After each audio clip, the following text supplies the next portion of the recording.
Welcome back to the Make It Mastermind podcast. And this week we've got Gary from the Talking Shutt podcast on our podcast. Yeah. What's going on, Gary? It's like Avengers for podcasts, isn't it? Yeah, that's it. Yeah, all good, thanks, yeah. Bit hungover from podcast awards last night. Yeah, we'll go easy on you, don't we? Yeah, good. Yeah, that's it. We'll try. Well, cool thing is, we're all work with Josh here, the landlord. He's in the background. He's counting all our money as we speak behind the camera. Making us cry. All I can think of is like Rising Damp. We're calling him the landlord. For the older generation, you might need to Google that.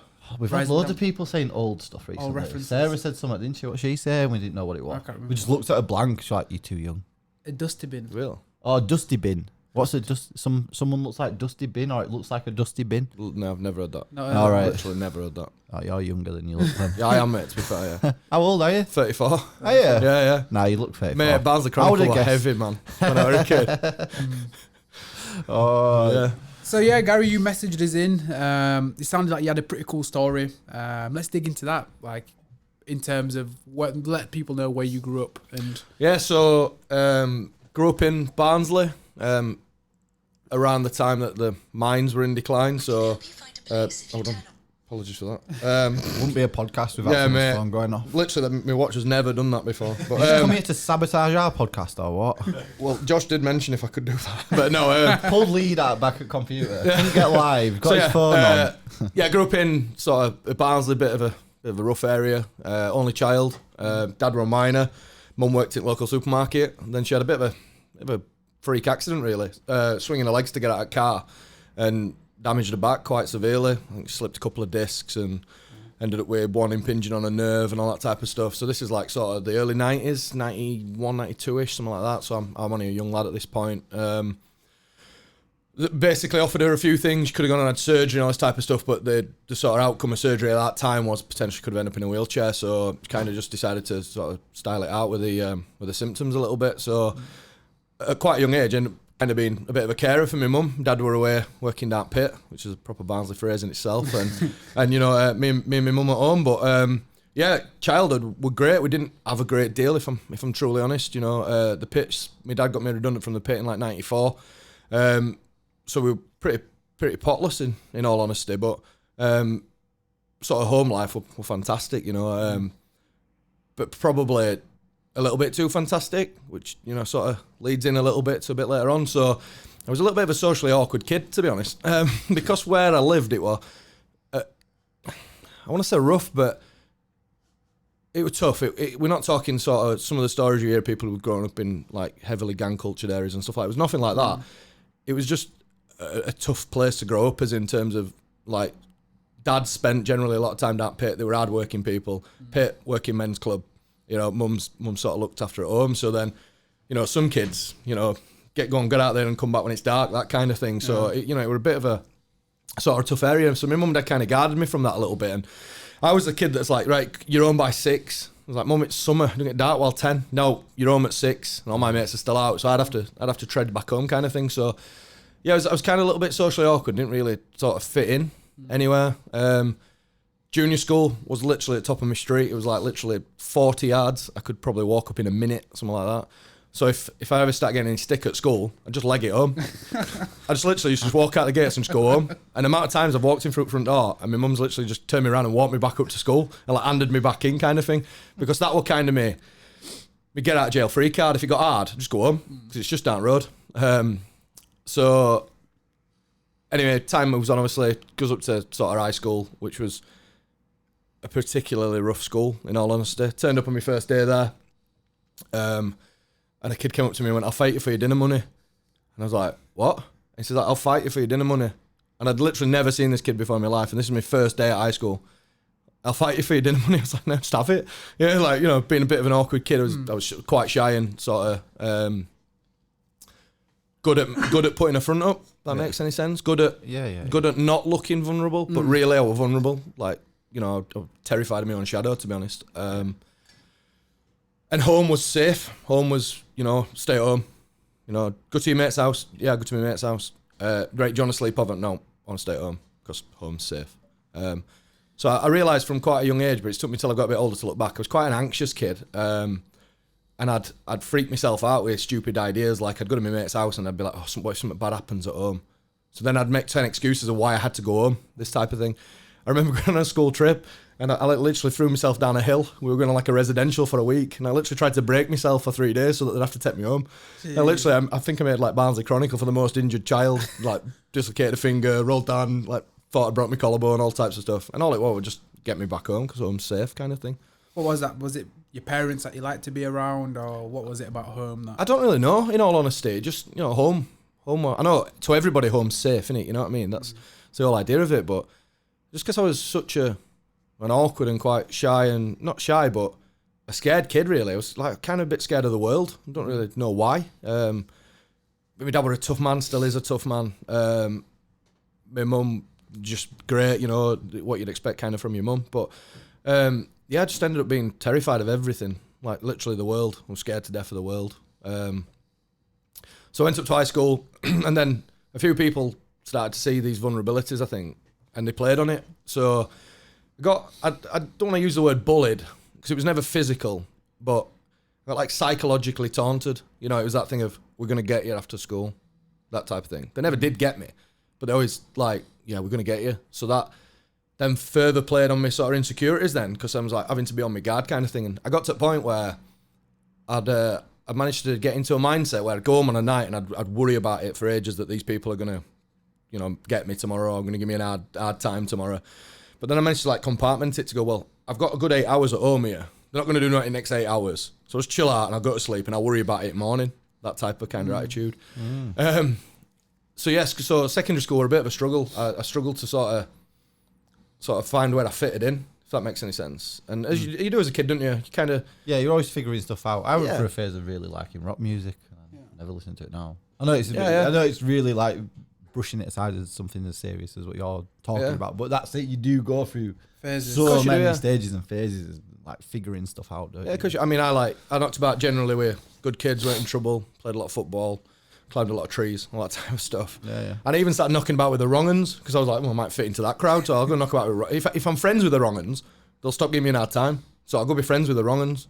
But then ultimately they'd all just boil back down to, well, give him a bit more stick kind of thing. And I didn't really know, you know, grounded with it, tell a teacher, that type of stuff. But so yeah, secondary school was tough, real tough. And all while this was going on, I still had that little bit of, didn't like being too far away from home, that kind of thing, because home was safe, and that's kind of that. So and I think with me sort of worries and anxieties, it affected my school life enormously. So I just wanted to get there, get through the day and get home. And I had no interest in really listening to, you know, learning. I weren't really bothered. I just wanted to go and sort of get home and, you know, see my mates, the lads I were friends with and stuff, and have that bit of a social life. But secretly, sort of at home, I was just really terrified, sort of scared of the world, wittery type child kind of thing. And I don't really know why. Always been a little bit anxious. Still am now, to be honest. I'm a witterer. I'm that person, if I text somebody and they don't text me back straight away, I'll go back through the 19 conversations we've had before and see if I've offended them in some way. Because I'm just a witterer. It is my general sort of makeup, if you like, a little bit. So school's starting to grind to an end, and it's kind of what do you want to do with yourself? So I knew I was quite fit, and you know, I loved being outside. I never really particularly bothered about school, because you know, it just weren't a good place to be, if that makes any sense. Yeah. And I got some family at military. My uncle did 9 years in the Royal Corps of Transport, spent a lot of time in Ireland during the Troubles. Me auntie was also in the Royal Corps of Transport. She spent a lot of time in Ireland during the Troubles and was involved in the Hyde Park bombing, where quite a few household cavalry soldiers and horses were killed in an IRA bomb. So she kind of were involved in that. And my uncle did 30 years in the Navy. So the military was kind of ingrained in my life a little bit, yeah. And I kind of like knew I like running around, and I liked to film too. Die Hard, Lethal Weapon, you know, because the main characters in that were everything that I weren't. You know, they were the big, strong, not scared of anybody type characters. So I kind of found my home in watching films, really. And then I kind of decided what I wanted to do, so I decided I was going to join the military. Originally, I was going to join the Royal Marines. I had posters of the Royal Marines on my wall, in between Leeds United posters, so the Marines was the way I wanted to go. but inadvertently it never sort of ended like that. But the problem was, with knowing that I was going in the military, knowing that they'd take me no matter what I had at school, it further detracted me away from doing any learning, doing any sort of coming away anything, and then coming away from school with very little qualifications, if any. I think I got a D in PE, and that were about best I did. Sorry to cut you off. It seems crazy that you would actually even think about going in the military because you were so worried about being at home. Like when you were at home, you were worried about going out. You go out, you wanted to be at home. That seems like the worst place for you to ever consider. But I think it was like a little bit of that sense of belonging as well. You know, a sense of like being part of a crowd, being part of a gang, because I'd never really fitted in any social situations ever. You know what I mean? I had a good core of mates, like 4 or 5 of them I played football with and all that type of stuff, but I'd find myself moving away from them from time to time as well, and sort of trying to get in another one, and it wouldn't work there, and I'd come away and I was terrible with women. I was absolutely horrendous. You know, when you get into that point where you're putting a bit too much of your dad's Links Africa on and stuff, and you're thinking... We've all been there. Yeah, but I was bad. I couldn't even speak to them. I remember going on a date that had been rigged up by some friends of mine when I got a bit older, and I never spoke to her all night. I just followed her around because I didn't know what to say, because my self-esteem was like, if you say anything, she's going to think this, and then she's going to think you're a div. Yeah. But if you don't say it, she'll think you're a serial killer. Exactly, yeah. So I'm mooching around it background, this little ginger kid, like, in my dad's Ben Sherman shirt, thinking, it's sorry, she'll start talking to me in a minute, and lo and behold, she didn't. But so yeah, where this idea that I can go from being terrified of the world to then joining the military, I'm not too sure where that sort of manifested itself, but I probably would say from films, if I'm honest. They make it look pretty fucking cool. Yeah, the reality of it's a little bit different to that. Yeah, but like, so I left school and I went for my first trip down to Lichfield, which is near Birmingham, to do my sort of army entrance test. You go down and you have the first day, you have a bit of a medical, and they check you over and stuff, and then you do your physical test, and you sort of decide if you can go. So went down, did my physical, passed that because I was fairly fit. I was a blooming bean sprout with a note on me. I could run for fun, like, because it's all I'd ever done, playing football and stuff. But then lo and behold, I failed a medical because I had a verruca. So the doctor was like, we're not signing you off. And I know that sounds ridiculous, but if you think about it, if one guy's got a verruca and he goes in the shower and he gives another 4 a verruca, who then give another 10 a verruca, before you know it, the army's decimated with verrucas, and you've got people potentially going sick, which then makes them, they can't work. Yeah. Can't work, so they don't let you in. So forced to get a job. So I went selling damp proofing for a firm in Barnsley, just literally door to door canvassing. Hated it, every minute of it. Spent a lot of time working in and around Oddsall and places like that, just knocking on doors and getting shouted at and door slammed in your face and all that type of stuff. The stuff I do to people today when they come knocking on my door. No empathy at all. Yeah, and then I went and packed bananas for a bit at Del Monte, 12 hours a day packing bananas. That were interesting. Do you still eat bananas now? No, I can't look at them. Mate, I can't look at them. Honestly, so bad. And then I got a job at a nightclub collecting glasses, and that was like a real... Do you want to shout out what nightclub it was? Yeah. So people know. It was a nightclub called the Night Owl in Barnsley. The Night Owl? Yeah, but the Could thing be is... more Yorkshire Northern. The thing is though, mate... sound good. At the time, this place was like... People used to come in from all over to go there. The Night Owl? Yeah, it was like in the middle of nowhere. So people used to bus in and the place was heaving. And I mean, that's heaving.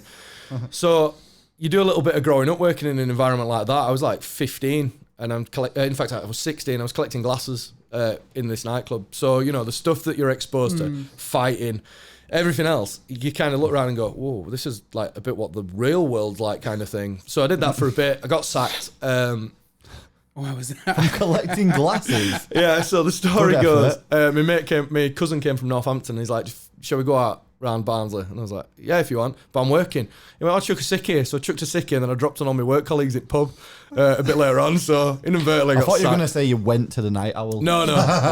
I am thick, but not that thick. So yeah, I got sacked. And barred from Night Owl as well, which were a bit wounding. Because it's £1 a pint night on a Wednesday. Just could get silly. So anyway, back to sort of the military. Went back down again. Passed me. In fact, I literally just had to have a letter from a doctor saying it had gone.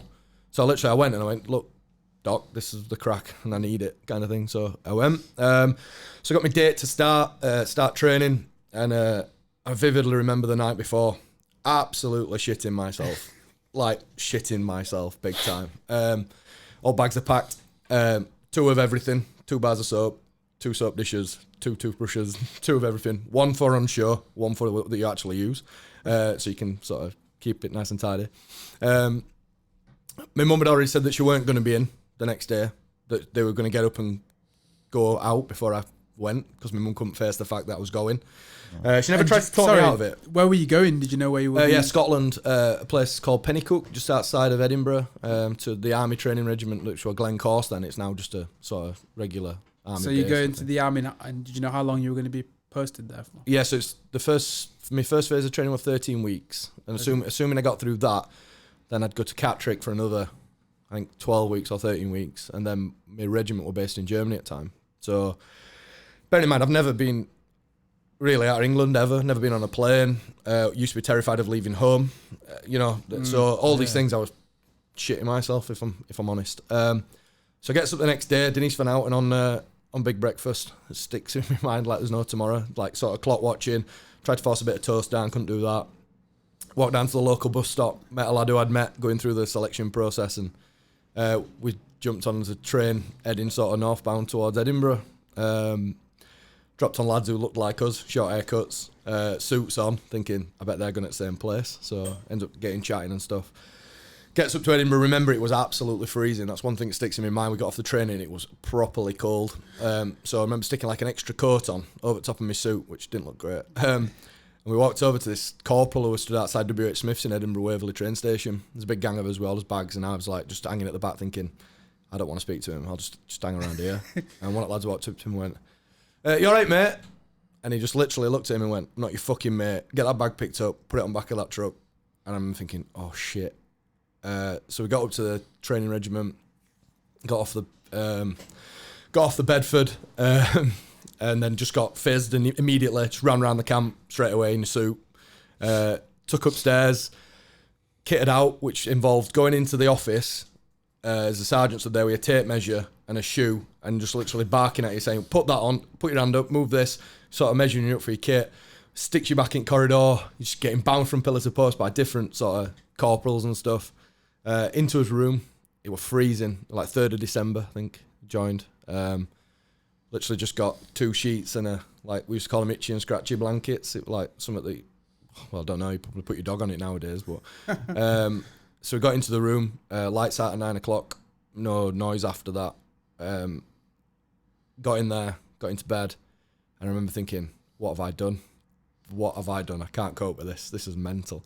And I remember hearing one of the lads crying in the room in dark, because he must have been thinking, fucking hell, what have I done?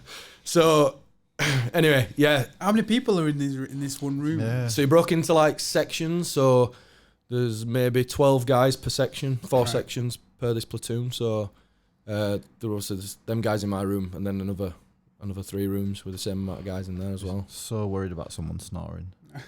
One guy who just, you date him. Yeah, that's what I always think. Like, God, if I was in like a dorm, if one person starts snoring, I don't actually remember having a problem with anybody snoring. It's funny you mentioned that. You might have been the one that snored. Maybe, yeah, I do. To be fair, if you meet my missus, she'll tell you that.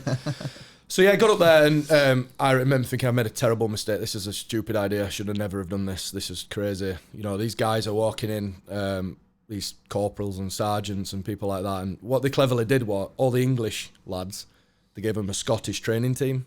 And all the Scottish lads, they gave them an English training team. And they absolutely hated us. Absolutely hated us, like, from get-go. So as soon as one little slip, they'd be all over you.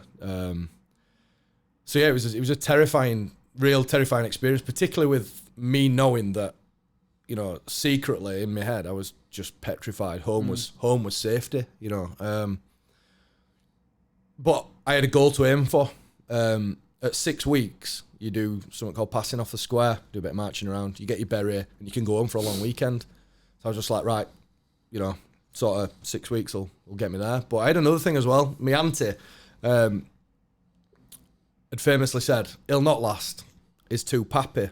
Another Barnsley phrase was, he's too soft. So she'd seen me grow up and constantly needing to be at home and, you know, constantly needing the reassurance of my mum and my dad and constantly needing to be around. And she was like, he'll not last 2 minutes.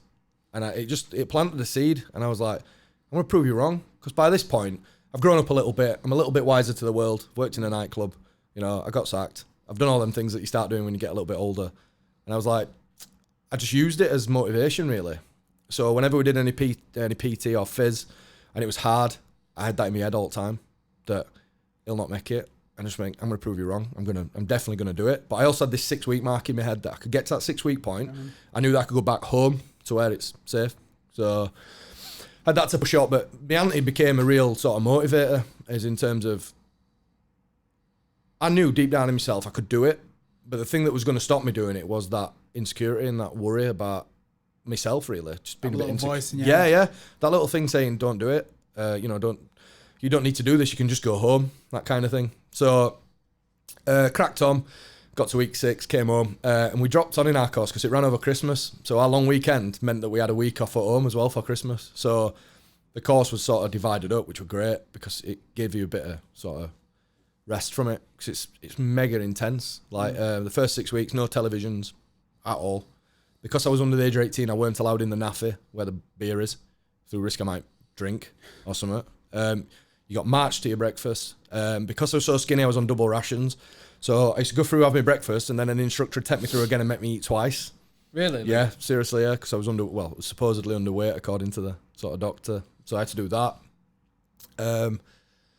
But then I started to feel like I kind of belong here. You know, after coming back after 6 weeks, suddenly I'm, from being this terrified kid of scared of everything and not really sure where I'm sort of going. Now I belong to something. I'm part of British Army, and they constantly keep telling you all the time that British Army is the greatest fighting force in the world, and you're part of the best army in the world. So suddenly, that little thing in my head that for years would have kind of gone, well, where do I fit in this?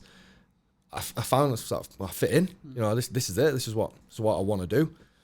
So I got through my first bit of training, passed out, and then went to Catterick to do sort of my trade training. So I joined the infantry. So like the first bit is teaching you to be a soldier, then the second bit is teaching you tactics in sort of attacks and things like that. So Catterick, North Yorkshire, great. Home's just down the road.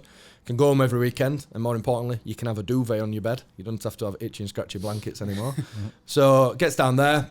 By this point, I got myself a girlfriend, and it was hell on earth.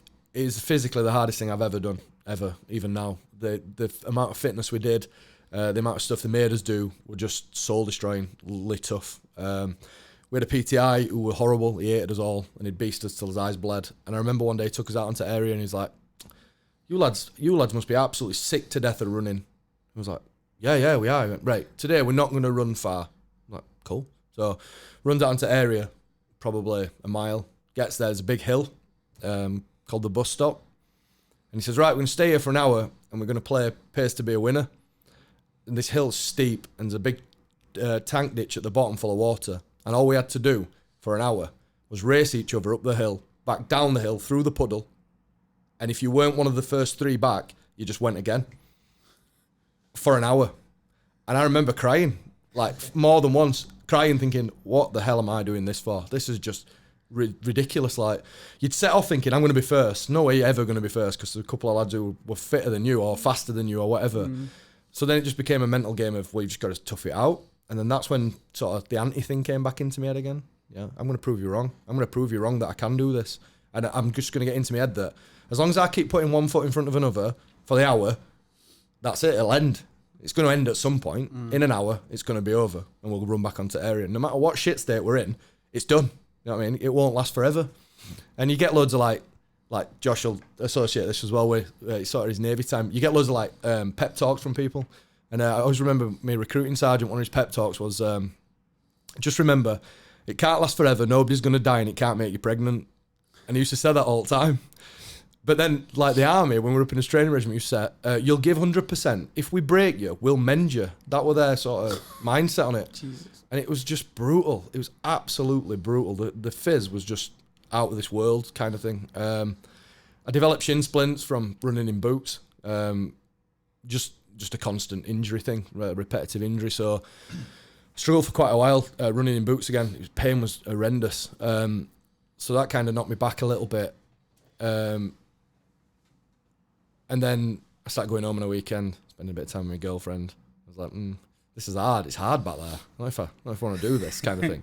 So I was like, sod this, I'm getting out. So I went back, put my letter in to the platoon sergeant at the time. So how long deep, how many years were you in by that point? I've only been in 15 weeks, 16 weeks. Yeah. I was like, back to Barnsley, you know what I mean? I'll go pack bananas or something. I'm not staying at this. This is ridiculous. Just getting beasted and shouted at all the time and stuff. So I decided I was going to get out because I was under the age of 18. My mum had to sign me out, so I weren't allowed to just leave. So you could put in your DOR, discharge as of right. So you could just, as long as you'd done 28 days in the army, you could then get out, essentially. So turns up, slams me tabs in, which is like march up to the door, puts me a letter in. That's it, I want out, Sergeant. Okay, fuck off is what I got. Sound, so disappears. And I'm like, rings home, I'm getting out, I've had enough of this. My mum, no you're not. You're going to be, if you come back to Barnsley, you're not going to make out of yourself. Because there's no here. There's no jobs, no nothing. And she was absolutely right in what she was saying. I had no qualifications. There was nothing for me back in Barnsley. So, but I was insistent I was getting out because I really like this girl, so I'm getting out. So one of the days I get shouted into office and I'm thinking, this is it, I'm done kind of thing. So I marched into office and I'm stood there to attention and the platoon sergeant in front of me ripped my letter up in front of me, threw it in bin. And he went, you're going nowhere. I was like, but, and he's like, your mum says you're going nowhere. And I went, right. And he went, didn't you, Mrs. Devonport? And my mum was sat in office with the instructors. She'd come up to Catrick to talk to him. And they'd had a get together and gone, no, he's not getting out. So literally ripped it up and that was it. I was stuck. I had like two options: go AWOL or stick it out. So I just had to stick it out. But then again, as it does, the girlfriend thing broke up, and I really got into it. Then I really, I got back to that.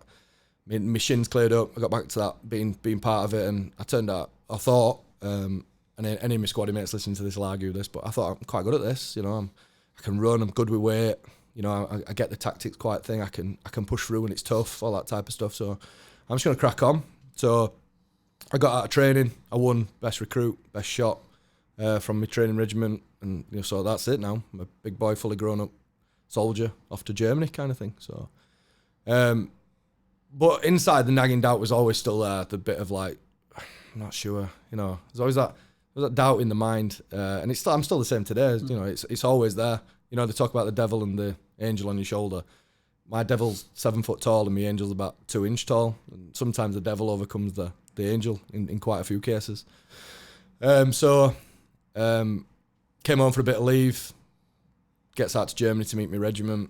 My regiment were due to go to Kosovo on a peacekeeping tour. So everything was kind of geared up to that.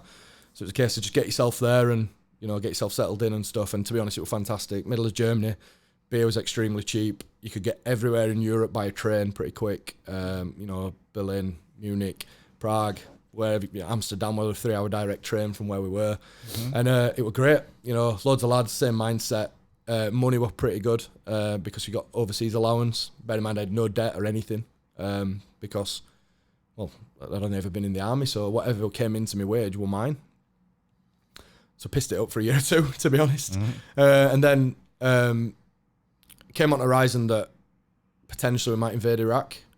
But at this point, my regiment's still going to Kosovo, so still bound for Kosovo. And then we came out one day and the OC came out and he said, right, we're looking for volunteers to potentially go to Iraq with another regiment. And by this point, I was super keen. Loved the army. I was, cut me in half, I bled green. I was, I belonged. And I know that's a bit cheesy because you hear it on all the, the recruiting videos now. It's belonging and all this type of stuff. Mm-hmm. And I could offset the crap stuff, the sort of military things that happen, like cleaning things for cleaning's sake, checking things 15 times when you've just checked it 10 times before and all that type of stuff, the sort of regimental side of things, because I loved it. So I decided to put my name forward. My mindset was that up until that point, there's been people leaving the army who've never really done any soldiering because at the time, people could have missed tours of Ireland, could have missed tours of Bosnia, could have missed tours of Kosovo. Some of them weren't old enough to have been in the first Gulf War.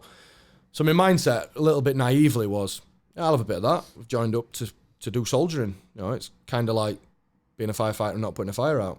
Or that's how my mindset worked, naively. Sure. Yeah. So I volunteered and I got picked.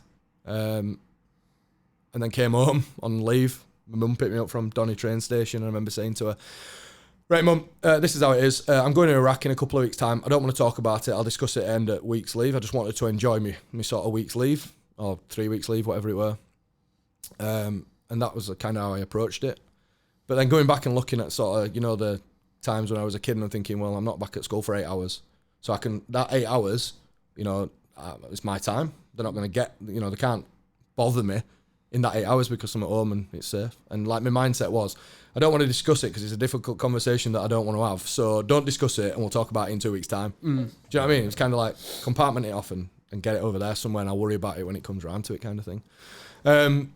So as you do, went to bank, got £1,000 loan. I'm going to drink this or I'm just going to do what I want to do. If I want to go out with my mates, I'm going out with my mates. I'm going to just enjoy myself because I might not come back. That was kind of the mindset. Again, rather naively. So took myself off, got myself a loan and enjoyed my couple of weeks leave before I got myself sort of out there. So met up with the guys who would join this other regiment and flew out to Kuwait in preparation potentially to invade Iraq, which were a little bit surreal if I'm honest. I look back now and I think it's in the desert in Kuwait, there's all this military hardware, but it never really felt like we were actually going. We used to play football in the desert with some spades as goalposts. We'd have to stop every now and again and get rid of some scorpions that were walking across pitch. But, I was just 18, so your mindset at 18 is all a little bit like naive. It was like a little bit of a day-to-day type thing. I never really looked any further back than sort of the day I was in at the time. So spent a bit of time in desert, sort of preparing. And then we had a big tent in our camp where you could get a cuppa and watch a bit of BBC World Service because that's all that they had. So we got down to get a cuppa and it was on telly that there was bombing Baghdad. It was like on Sky or BBC World Service, whichever it were, the actual beginning of the bombing in Baghdad. And it was a bit surreal. Sat watching it thinking, well, we're not that far away from that. It might be like, I don't know, 200k away from that or something. That's just mental. But at the time that were happening there and we weren't there, if that makes any sense. Yeah. So we kept having meetings like about when we were going to go, and you were strictly forbidden from saying anything on the phone. They always told us that people listened into your calls, and if you mentioned anything about what were going on, they'd just cut it off. So we were never allowed to talk about it. So inadvertently, right, we go in on Thursday. So Wednesday night, everybody's rattling to get to a satellite phone, to make that sort of last phone call home type thing. So I remember being sat on a wagon under the stars, ringing my mum. Yeah, how's things? Yeah, all right. Yeah. What are you doing? Can't tell you. Cool. But I knew that potentially tomorrow we're going to invade Iraq and potentially something might happen. So I'm like, there's things I'm wanting to say, but I couldn't say because then it would have given the game away that we were going. So I kind of had to just play it a little bit cordial and just sort of, yeah, no, that type of thing. Hung up, took sat phones off us, gave us all his ammunition, took any sort of recognising personal belongings off you other than dog tags in case you got captured. So you weren't allowed any photos, any phone numbers, not like that on you in case you got captured because they'd use it against you. And then got loaded into the back of a wagon and drove over the border into Iraq, into the middle of a war, really. Which, again, I look back now and it's still surreal. We just got in the back of a wagon for something like 12 hours, got back out, and there we were, middle of Iraq, middle of a war. Got out there and got out back at wagon, and our gaffer's like, right, get some brews on. So goes and gets some kit out. And there's this almighty snap. It was so loud. It felt like it was like literally above my head. So I just dived on the floor, thinking, that's what I should be doing. That's what I've been trained to do. This guy walked past, looked down at me. He was a colour sergeant from another regiment. I can't remember when. He's looked down. He's like, "What are you doing down there?" I was like, "What?" And he's like, "Yeah, that's artillery. That's outgoing." I was like, "All right." So tried to play it off a little bit, but basically we was in front of the artillery line that were firing artillery into enemy positions in front of us. So they were firing rounds over his head, and it was the snapping was the rounds breaking the sort of sound barrier above your head. So I was like, "Fucking hell, this is for real. This is mental." So yeah, that was it really. The job I had at the time, my tour was relatively quiet. There was very little sort of fighting compared to what a lot of the British troops did have, obviously during the war bit. But my particular job, we didn't really get caught up in the masses of fighting that were going off in various places. But it was a little bit surreal to be there and hear everything going on. I can't really describe it. It was like being sort of took away from it. You can see it all unfolding, and you're a part of it, but you're not a part of it. Does that make sense? It's like, it's really strange. I can't explain what it was like. It was odd. Did you feel in danger there, or yeah? There's a couple of times where you're like, again, and this comes back to a mindset thing. You know, when I said earlier, where I'll just go, yeah, I don't need to worry about that now. I'll worry about that a bit later on. There comes that time where you've got to say to yourself, potentially something could happen. Potentially, I could catch it up here. You know, I could end up getting killed. That type of thing.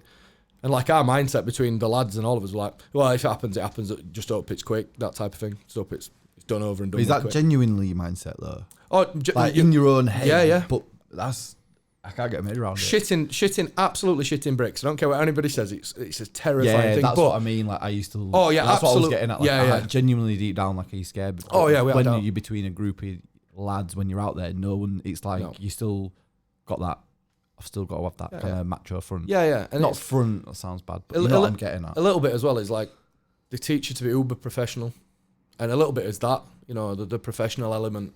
Yes, this risk, you know, is potentially there, but I've got to be professional. So it's almost playing it cool, isn't it? Like just keeping you cool. Yeah, a little bit. Like poker face, yeah. Yeah, but deep down you're thinking, Jesus Christ, this could get sketchy as well. Yeah, I could cop for it.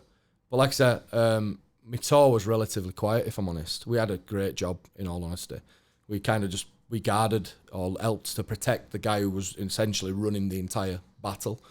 So literally, we used to just drive him around places, and he'd go see different people and chat to them and stuff like that. So we was getting to see all the stuff that was going off, but we weren't really involved in it. We were kind of just sort of took away from it. And because he was like a pretty high up guy, we had all the luxuries as well of him being pretty high up. So we were far enough back to be able to get to the Americans' Pizza Hut and Burger King that they'd drag it. So picture the scene. The Americans are off to war. There's like however many US Marines, whatever else in front of them. And then about 10k behind, they're dragging a Burger King wagon and a Pizza Hut ready to just hitch it up. Are you joking? No, mate. It's legit. I think that's actually class. Yeah. I think that's class. That's hilarious. Like, if we go to war, we do it fucking right. Yeah, they did. We're taking KFC. I wonder if their KFC's got better service than the one round here. It's probably quicker. Probably quicker. Do you know what we joke about that? To go off topic, KFC, sort it out, guys. Yeah. Like, the service is so slow. Sorry, go on. So we were lucky enough to be far enough back to be able to get involved in that. But yeah, going back to the point with Americans, we stayed with some Americans in a camp for a bit. And like literally, you went into their room, they had air conditioning units, and we sat playing the GoldenEye, 007 GoldenEye on like a Nintendo 64. We're down the road living in poverty. We literally like just got a camp bed in a room with a Mozinet, and that was it. Like drinking warm water because we couldn't have out cold. And they were like living in the laps of luxury. So needless to say, we always found ourselves in their room, you know, drinking the cans of Coke that they got in the cool box in the room while we're living in squalor a bit further down, because the mindset is it's kind of like well, we can do it like this. You know, we don't need all them things because we can cope like this because that's what we've always done. It's that kind of sort of mindset. So yeah, so I finished my tour, came home, which were a bit strange because we came home to like a weird sort of, not a hero's welcome, but obviously you forget that you're involved in all this back home. So like the local newspaper had put pictures of all the lads from Barnsley or lasses from Barnsley who were actually in Iraq at the time in the local paper. We were getting, I remember getting a care package from an hair salon in Essex because we'd been seen in a national newspaper. We did a bit of something, I think it was like Mother's Day or something. So they took some photos of me and a couple of lads just randomly. This journalist, and I think it ended up in sort of the Guardian or something. Not probably not the Guardian, but some national newspaper, which was then picked up by some salon in Essex, and they saw his name, so they just sent us a box of. Normally it was sweets, baby wipes, and fags, to be honest, and that found its way out to us. So that was like, it was a bit strange kind of thing. Despite all the political aspect of what happened, with whether people think rightly or wrongly that we deserve to go or didn't deserve to go, or did he have these, didn't he have these, all that type of stuff, you still felt a bit like, it's appreciated what the fact that we're away from his families and we're doing what we're doing, and sadly people lost their lives during that war, and it's soul destroying for them and the families, the fact that potentially they've lost their loved ones on a war that they didn't believe in potentially. So it was a bit strange, and then I came home. And I met my now wife pretty much straight away. But by this point, I'm still like 100% soldier. I'm still green through and through. So she kind of knew what sort of came with it a little bit, that it was part of my job. But then it brought an whole new sort of aspect to things, because suddenly now I've got this girl who I love dearly, and she means a lot to me. So now that bit of bravado, that bit of, if it happens, it happens. Suddenly it's like, well, hold on now, there's someone else I've got to sort of consider at the same time. So I came home, and then we were pretty much penciled in to go back again 18 months later. So I had a bit of time at home on leave, and then we just started training again to go back. And this is when sort of me insecurities from a kid started creeping back up again and sort of came to fruition a bit more. So my second tour, I was in a place called Alamara, which is sort of north of Basra, just south of Baghdad. And the regiment before me were there had a hellish tour. Some of the most vicious fighting that was seen around that time, obviously prior to Afghanistan, resulted in one lad winning the VC. They did a bayonet charge. There's all this type of stuff going on, and I'm at home and I'm seeing all this on telly, and I'm with my now wife, and you're hearing reports coming back from theatre. So we'd constantly get updates from people in Germany who'd heard this and this and this. And I remember we went for a meeting with one of the guys came over from Iraq, and he stood up in front of us on a stage, and the guy just looked mentally drained. You could just see it in his eyes. You could tell it paid a big toll on him, kind of thing. So in my mind now, because I'm getting a bit older and I've got a girlfriend, that bravado were draining away enormously, and I'm seeing all this fighting going on, and all like some real nasty, sketchy shit, and I'm thinking, fucking hell, I might be in a bit of problems here. I might not even come back, because they're talking about, I think they had something like nearly half of the company wounded in one way or another in like a month period. It was literally just getting hammered like all over. So by this point, I am shitting myself big time, because we're going there, and I knew I was going there.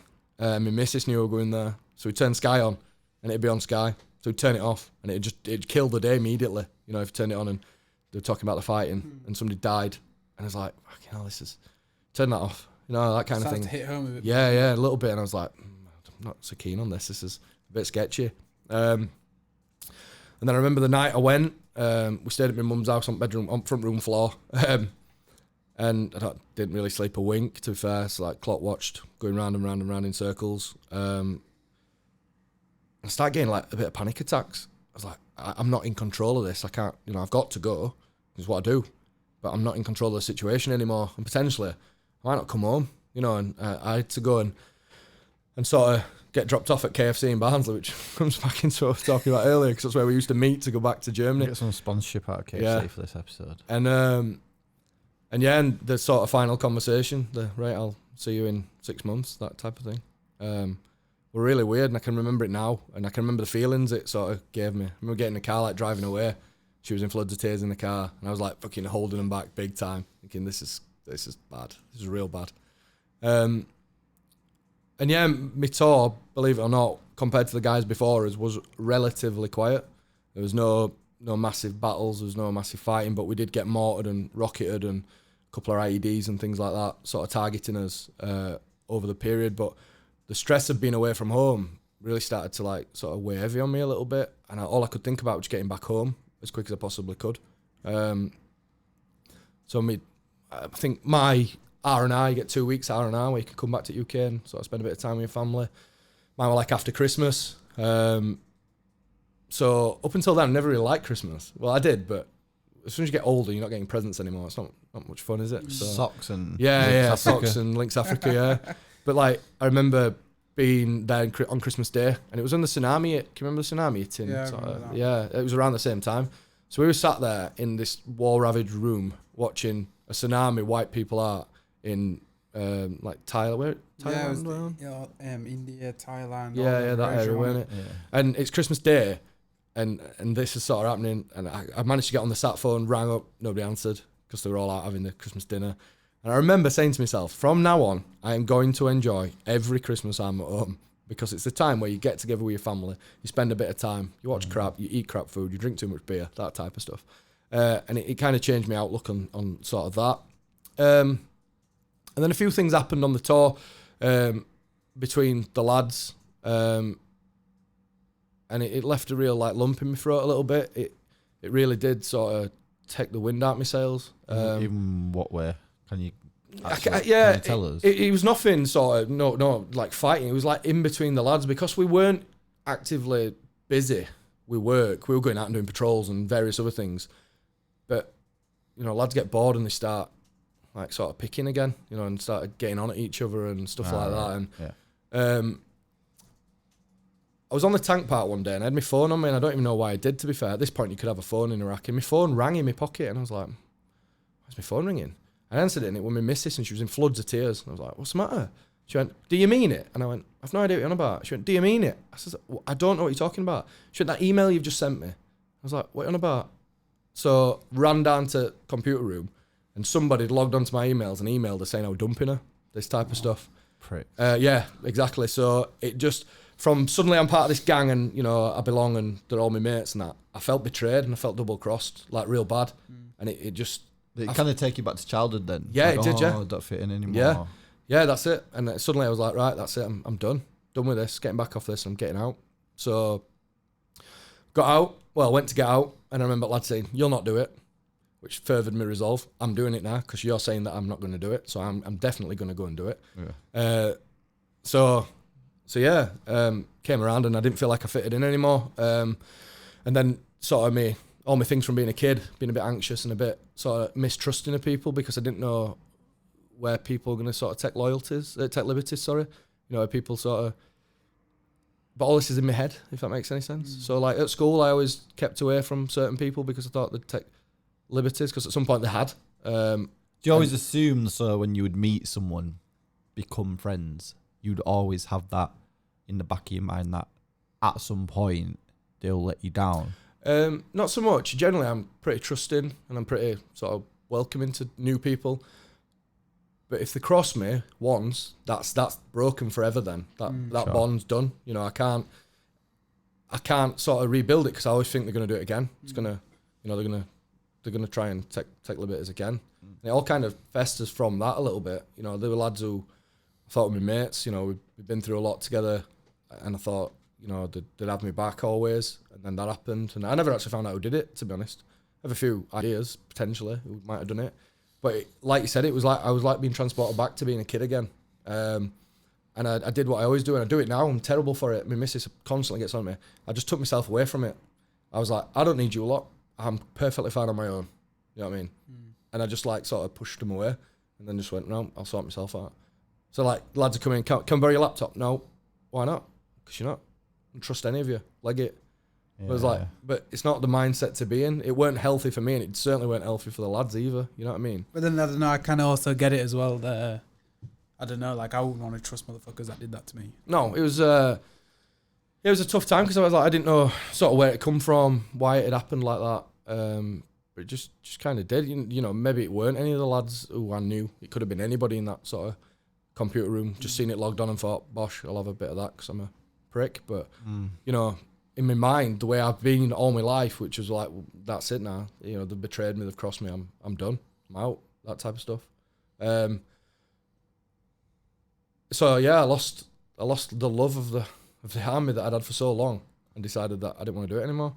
And then the more the lads went to me, you're not going to do it, the more I was determined to do it. Yeah. And the more people get, like, even the people tried to keep me in, they'd go, oh yeah, there's not for you out there, and I didn't. No, there is. I'm going to prove it. I'll go and make something. I'll go and make something myself. I'm not an idiot. I can go and do what I want, pretty much. So I got out, and it was a tough time. If I'm genuinely honest, I got out, went and worked for the prison service for a little bit, doing inter-prison transport, which I hated, just because it was dull work for really, really poor pay, long hours, poor pay. Was it quite hard to get a job when you came out? Well, actually, what I did is I came on summer leave and I went to a job fair, and I got offered a job off the back of it. So I went back to the army, and because I'd been a pretty good lad, never really been in bother. I was a pretty decent soldier to an extent. I went and just said, look, will you let me out so I can go start this job? And they went, yeah. So they let me out. So I got out in the October, but I weren't officially allowed out until the January. So I was still on the army's books essentially, but I went out and started a new job, which worked for me. And And then I left that job and got a new job, and then things started to unravel a little bit. And again, played back on my insecurities.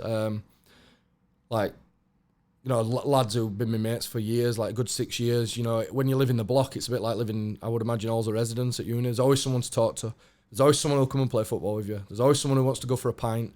There's always someone who wants to watch a film. You know, whatever you want to do, there's always someone there.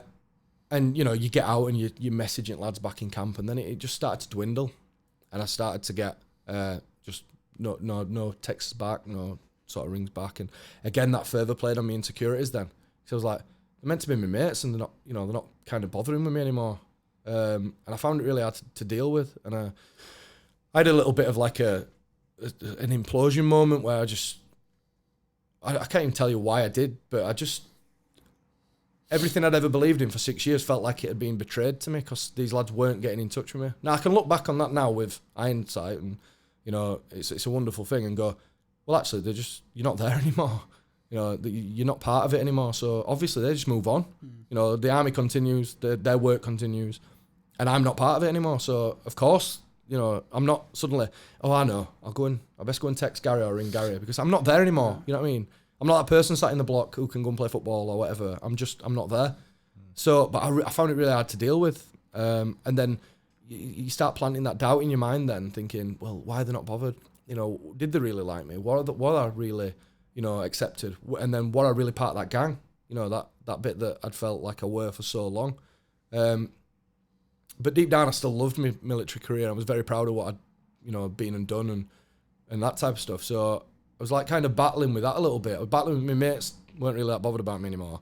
And I quickly discovered out on Civvy Street, nobody really cares what you've done, where you've been, what you ever did. And I found myself at a point where all I ever talked about was the army. And people used to chirp up and go, come on, knock it off now. We've heard it before. Or, you know, they'd have a story about something else. And I used to say, but you've got to remember, it's all I've ever done since I was 16. I ain't got any stories of going to Magaluf with lads on a weekend or out like that, because that weren't what I've done. I can only sort of draw parallels with what they've done with my career, if that made any sense. Yeah. So I got to a point where I was a bit bitter, if I'm honest. Wrongly. Massively wrongly. I look back now and think, you're just stupid. Bitter towards the army, or to people that didn't appreciate that you were in the army? You've just hit the nail on the head. I don't even know what I was bitter towards, but I was definitely bitter towards something. Right. In terms of, I was bitter towards the fact that the lads didn't get in touch with me anymore. That, you know, that that were it. You know, they just kind of cut me loose. But in reality, they had not. I was still in touch with, you know, it'd be like a phone call every 3 weeks or a text every 3 weeks or whatever else. It wouldn't be a phone call a day and all this type of stuff. So I'd landed myself back in Civvy Street, where actually nobody really cares about what you've done. And, you know, fair enough. You know, not everybody's interested. Nobody does care. And, you know, I've not done a massive amount anyway, if I'm honest. There's people out there, ex-squaddies, who deserve far more plaudits than I do for things they did during their career. As I said, my 2 tours were relatively quiet compared to others and compared to what's gone in Afghanistan since. But yeah, I just became like really bitter and twisted, sort of angry at everything for some reason. And it all culminated when my missus left me and moved home and left me in a house in Cuddiff on my own. And it was like a realisation moment. It was like a light bulb moment that, well, hold on a minute, what are you doing? You know what I mean? I had to sit and sort of try and pick apart why I was bitter and angry towards nothing, really. I was just bitter and angry. I think it was like a culmination of everything, really. You know, childhood, getting forced into that, getting told what to do all the time, and then suddenly I'm chucked out on my own 2 feet. And I was like, fuck, you know, this is a bit, you know, I never really had time to sort of decompress from, you know, being away from home for such a long period of time, and, you know, the sort of stresses that brings. And even the dynamic of the army is very different to the real world. Like, everyone's got a position and a name. Yeah. Like, all right, people go and work and they've got a position within work, but then once you leave, like, it doesn't matter who you walk next on the street. There's no real hierarchy between people on a.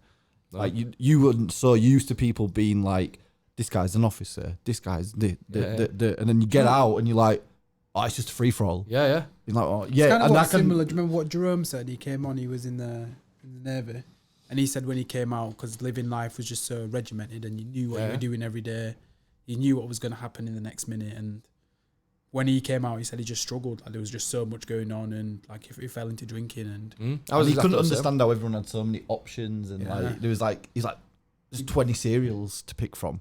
Like people just give you whatever for breakfast, and now it's like, I can have Cheerios or Cocoa Pops or And I don't know. For us too, it's like well, I don't know. For me, it's super hard to get my head around it. Yeah. But then every single person that's been anywhere near the military says like carbon copy. Yeah. Same thing. Like there's no like I said, decompress. There's no phased introduction back to society. Yeah. It's just like society was always moving 0 to 100, really, isn't it? Yeah. Boom. But it's funny you mentioned the beer. The beer thing's a funny one, you know, because like when you're in the mob, it was like, we'll have a beer, but we've got Fizz morning. We're doing an 8-mile run and 5-mile, whatever. Or we've got this, so I'll just have a couple, you know. But suddenly you get out, and if you're not at work, you're like, well, I ain't got no Fizz morning, you know. I'll have a couple more, kind of thing, and then a couple more because it was like initially it was like a novelty. Because we always used to joke when we were getting out, because the army's so regimented. It was like, I can't wait just to finish work and go to the pub if I want to go to the pub. You know, something as simple as that.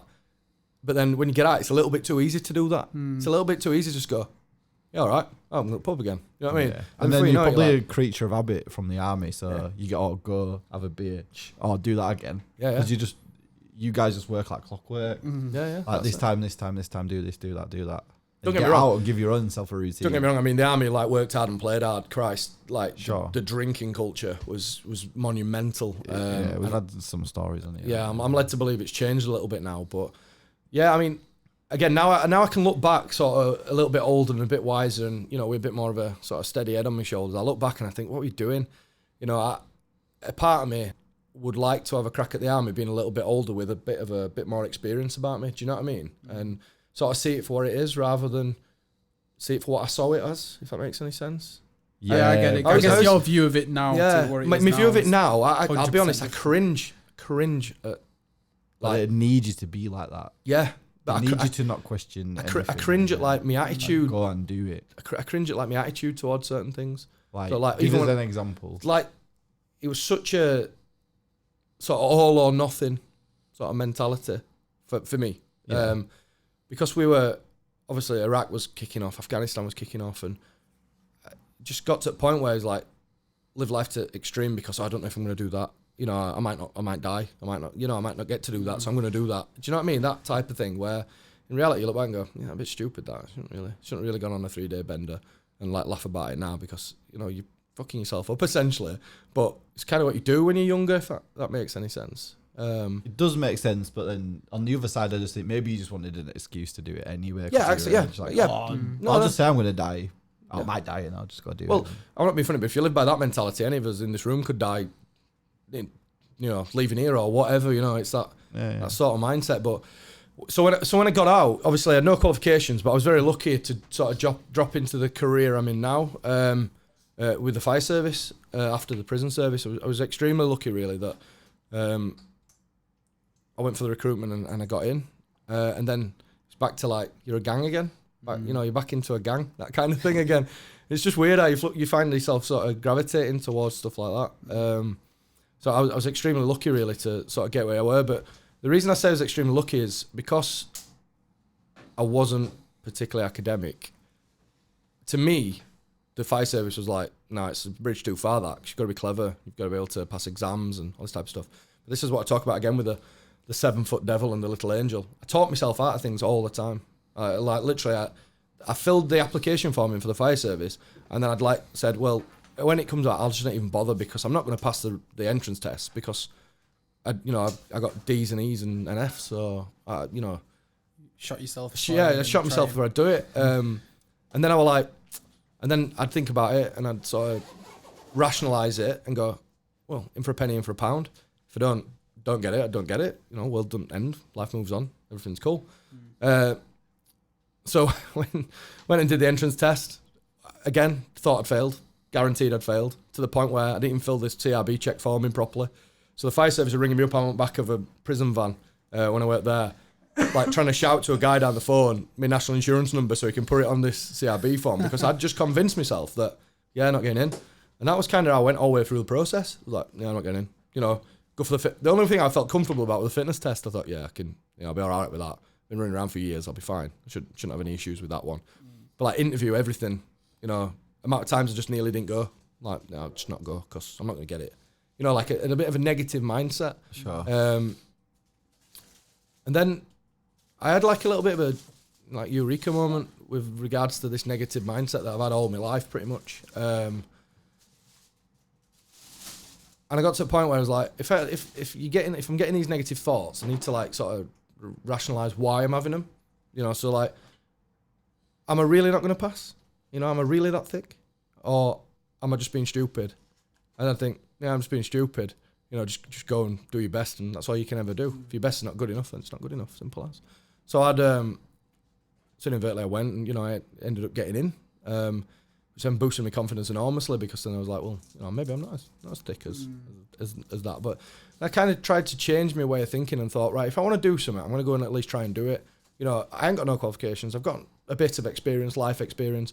But if I want to go do something, I'm going to go do it, and I'm going to try and do it no matter what. And if they say no, they say no. So, like examples of this, I saw a boot camp in a park, fizzing, you know, like these sort of boot camps you see knocking about. There's quite a few in local parks and stuff. But yeah, fancy a bit of that. Literally searched the guy out on Facebook, sent him a message. I'm ex-army. I used to be fit once. I want to come and teach some boot camps. He's like, have you got any qualifications? Like, no, but I'll come and work for no if you put me through my qualification. So I went and worked for no for ages, and he put me through my qualification, and I got qualified, and then I went, you know, and did a bit of work for him for quite some time. And then I left that, and I've always been a big football fan. Obviously, it leads into sort of talking Shutt. So I was like, well, I've done with that now. I want to get into football. You know, I want to get in as high as I can at football pyramid, and you know, I'm gonna do it. I'm gonna try and do it. So literally got talking to a guy on Twitter. He knew another guy. He passed his number on. Literally rang a guy up and went, "Hey mate, are you Ossett Town manager?" "Yeah, this is who I am. This is what I've done before. I want to get involved in football. I think I'd be a pretty good fitness coach if you'll talk to me." Like, yeah, sure. Went up, talked to him. Spent 12 months at Ossett, moved to Shaw Lane, Aquaforce in Barnsley. Spent another sort of 6 to 8 months with them guys, and then that kind of fizzled out a little bit. But again, the reason I mentioned about the fizzling out goes back to the 7-foot devil on my shoulder.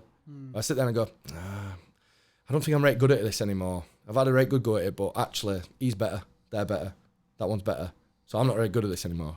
So I'm going to find 5 excuses as to why I need to leave, because I'm not good at it anymore. Do you know what I mean? Yeah. And it's a weird mindset to have, as in like even today, the amount of times I've nearly messaged you guys this week and gone, they don't know my story.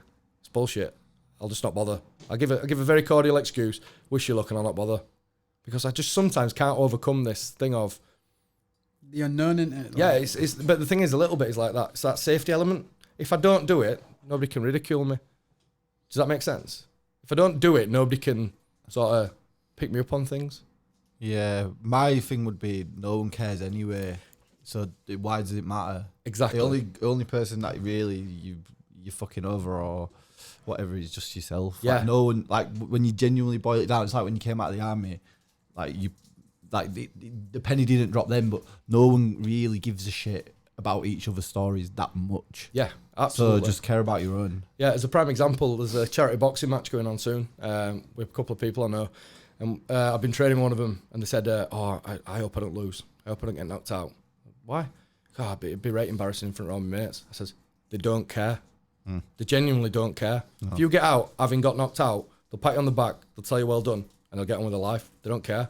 No. And I had to get, exactly where you've said, I had to sort of adapt and get that mindset where I could convince myself that actually the only person that is actually bothered is you and nobody else, like you say. And it's not like a selfish thing, because obviously other people do care. Yeah, your loved ones and all that. But this idea that you're going to get ridiculed all the time, actually, it's a lot of shit. But no, I get you, man. I think even with that though, that's like kind of inbred into like society. If you look at like people in general, people want to be liked. Even when we was living out in back in the day when people were living in groups, you had to be part of a group to belong. If you were out by yourself, like you'd be dead. So like wanting to be liked and wanting other people to like you, to form part of the group, I get that aspect of it. So but then to what part? To what extremes are you living that to? That's it, and that's kind of tempering it. There's a little bit that needs a little bit of that, because you need to be you a don't little want to bit be that knob self-aware. that just don't care about what you say, and then you go around offending everybody in your way, and then you don't want to care too much. Yeah, you've got to be a bit self-aware. You've got to be a little bit aware of your actions and sort of the way that you're going with things, so that you just don't want to upset people. Yeah. So we're not saying that people don't care about you full stop. It's like we're saying people generally are not bothered about. Like moments that happen. It's not like but we think they do. Fuck you. You do care about that because it's like why are you doing that? But it's day to day. It's like I read it in a book and I can't remember which one it is, and it was American phone company. They recorded phone calls. I can't remember which book it's in. It's pissing me off. And the most used word in the whole time is like a whole year. It was like thousands calling. It was I. Like people want to talk about themselves. They don't care about you that much. Like we both work in sales. The last thing we do is turn up to a meeting and start saying what I did at the weekend and what he did with his girlfriend on Sunday. Like you ask about the other person. Yeah, that's what people want to talk about. Yeah. So it's it's true to life. So you like you said, it's about yourself more time. Like you have to be doing stuff for yourself and And so I kind of left the football and then podcasting. Pretty much where you guys are now. The Avengers podcast we've got going on here with Josh with his own podcast and us with ours. Yeah, the landlord. The landlord. How did you get into that then? What was so originally, I knew a guy who was the chair of the Leeds United Supporters Trust, and I got into Joe Rogan and various other podcasts. You could actually pass for a bit of a budget, Joe Rogan. You reckon? Do you know what else I've bald had? head, tattoos. Matt Serra, ex. Yeah, but if I'm sat down, I look short. I'd go with Rogan. Rogan, I'd take that. Rogan. Might need to put a bit of beef on though. Budget Rogan. Needs to bulk up a bit. Yeah, extra shoulders and chest. Right. That's just been mean now. I'll take it anyway. It's fine. Just roll. It's fine. Mr. Landlord. So I basically pitched the idea to him. I said, "Have you ever thought about doing a podcast?" I said, purely because any sort of organisation like that, the people involved in it are like figureheads. So people see them for, oh yeah, they're involved in that. But they never really get to know about them. They never really get to know about why are they part of the Supporters Trust? What motivates them to do that? So I pitched the idea to him. I was like, yeah, what about this? And he was like, yeah, that'd be great. Why don't you come on board and do it? And I thought, sit around like you guys. Somebody do all that technical stuff that you've got in front of you there, and I'd just talk about Leeds and my love of football, basically. Yeah. So I turned up to the first ever podcast, and I got 4 microphones and a deck chucked at me. I went, there you go. I was like, what? I don't know how to work any of this shit. I can only just turn a computer on. What the hell's this? Yeah. So anyway, a bit of a long story short, started to grow it. It got quite successful. 4th in iTunes chart, 1 episodes. Nice. So yeah, it got pretty big. And then, the Supporters Trust ultimately is there to support the supporters. And the podcast was sort of second to that. And I found myself doing more and more stuff, which I enjoyed doing because I enjoy helping people. So I helped a guy in Malta, rang me up from Malta when I was at work. I was like, who's this guy? And he's like, my tickets ain't come and I'm flying to Malta tomorrow. I'm flying from Malta to England tomorrow for a game. And my tickets ain't arrived in Malta and I'm worried that if I fly and my tickets arrive in Malta, I'm not any my tickets. I was like, no worries, I'll sort that out. Puts in the WhatsApp group, gets a number, rings Leeds, explains the situation. They just put some duplicate tickets at the other end so that whichever way he went, he got 2 sets of tickets. So it was like spot on. I was like, I loved it all like that, brilliant. But then obviously it's forever moving, it's a big beast, and ultimately, like, podcasting, we're getting further over that way and sort of dealing with, to be fair, a lot of online trolls, in all honesty, just abusing us left, right and Chelsea because we weren't doing things that they wanted us to do.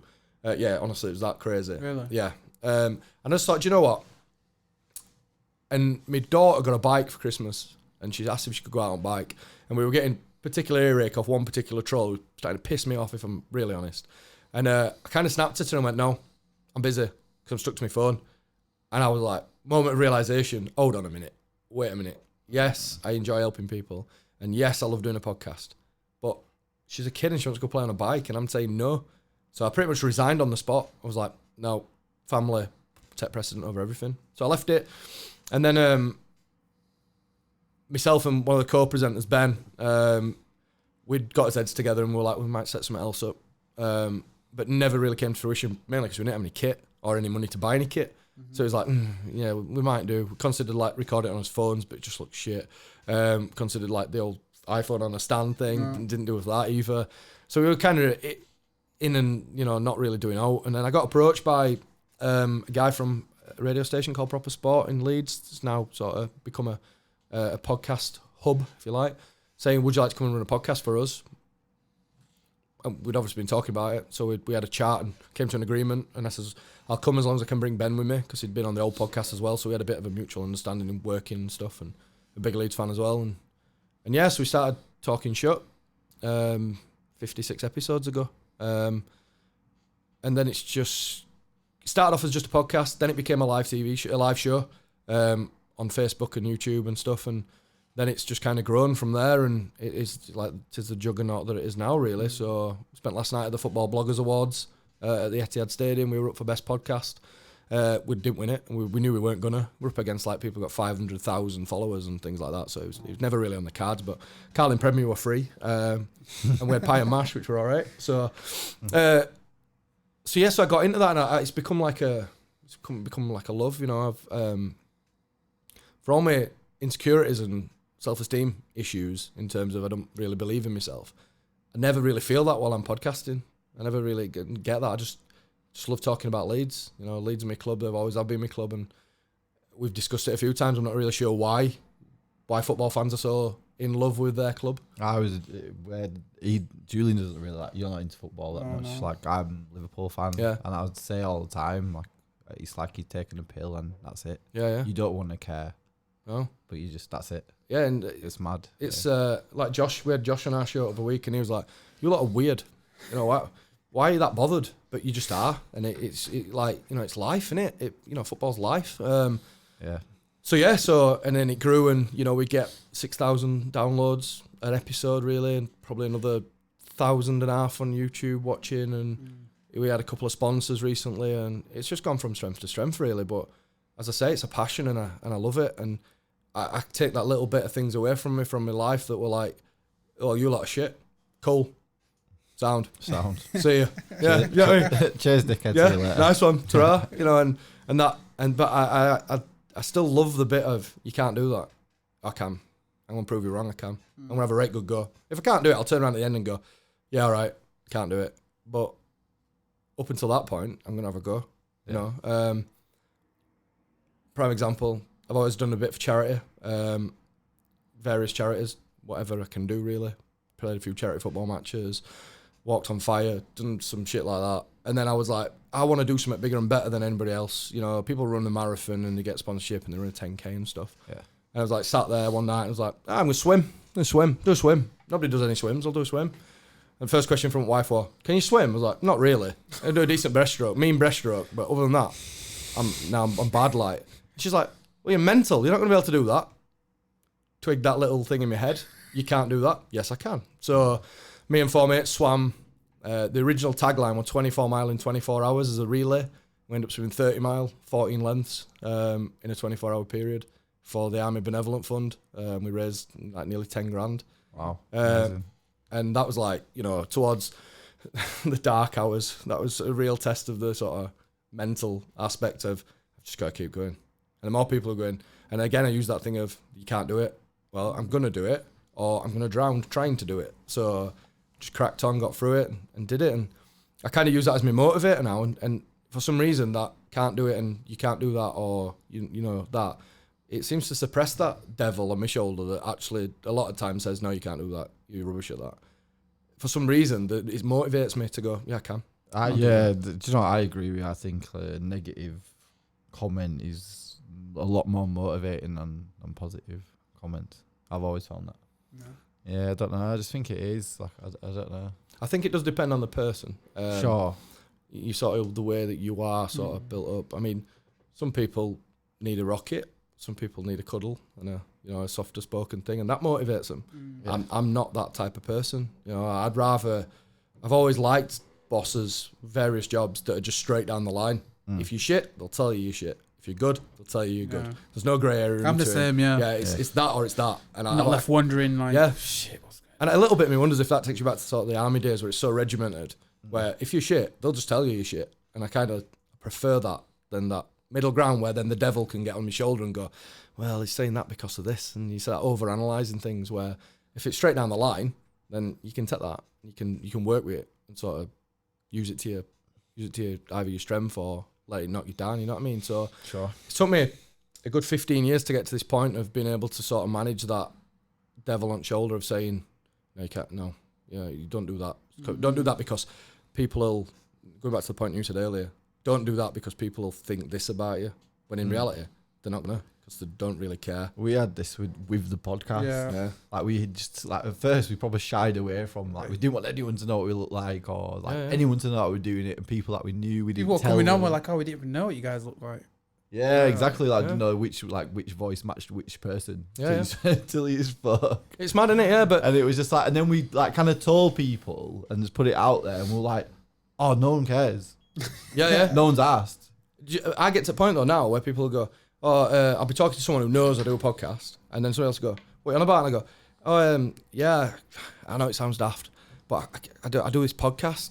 Instead of just going, yeah, I do a podcast. Do you know you find there's no way to tell anyone that makes it sound cool? No, that's the problem, isn't it? I think this podcast is sick, and then I tell people like, what? You do a podcast? Yeah. Mel. It's true though, isn't it? Right. It's true, isn't it? Like you go, Like, I met Josh Warrington, right? You're such a geek. A prime example. The other day, I was sat listening to Dan Hardy, MMA fighter. I was listening to one of his podcasts with a guy who he does it with. It's a great podcast, to be fair. And they were on about something in it, and it just tickled me. So I tweeted it out, and he followed me on Twitter. And my missus, I was like, fucking hell, Shell. Dan Hardy's just followed me. And she went, who? I was like, Dan Hardy. She went, who's Dan Hardy? I was like, do you know Joe Rogan? And she went, no, not really. I was like, fucking hell, woman. Come on, embrace what I'm talking about. But it goes back to the bit you were talking about earlier. What in your head's a massive thing to you isn't such a massive thing to them, negative or positive. You know, it's down to you as an individual what sort of, you know, does it for you. Yeah. You know, and like, I've got a son now, and my son's just like me. You know, I can see it in him. He's just, you know, he's a bit of a witterer. He's a bit of a like a knockdown type kid. I can see it a million miles away. I can see bits of myself in him. So I'm kind of just like, you know, I'm using the stuff I've used myself to like sort of stop this negative mindset to sort of help him deal with it as well. So like, plays football, massive amount of football. Got picked up by Leeds United when he was quite young, and then released by Leeds United and various other things. And like, he'll always say, yeah, but I can't do what that kid can do. I was like, yeah, but Judd, he can't do that, and you can do that. So focus on what you can do, not what he can do. You do your bit, and the rest of it will come. Forget that. Don't worry about him. If he can do 10 step overs, fantastic. You can do that. You know, you can tackle, you can run, you can pass, you can shoot. Just do that. Don't worry about doing that. Don't be that kid. Be you.